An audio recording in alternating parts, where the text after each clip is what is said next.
All right, mill on the hill, done ripping, back at it. Got another 9/4 off of this elm, and it's getting down to the last. But the weird thing about this one, the heartwood is more on one side.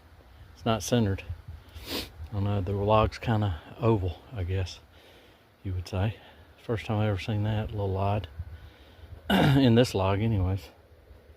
I've seen it before in poplar and stuff, but not in an elm. The top side was fine, but this side I was not expecting it to be so off center.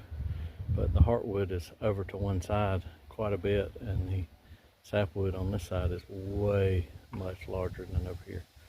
Anyways, one more slab and be done with this girl. Be right back.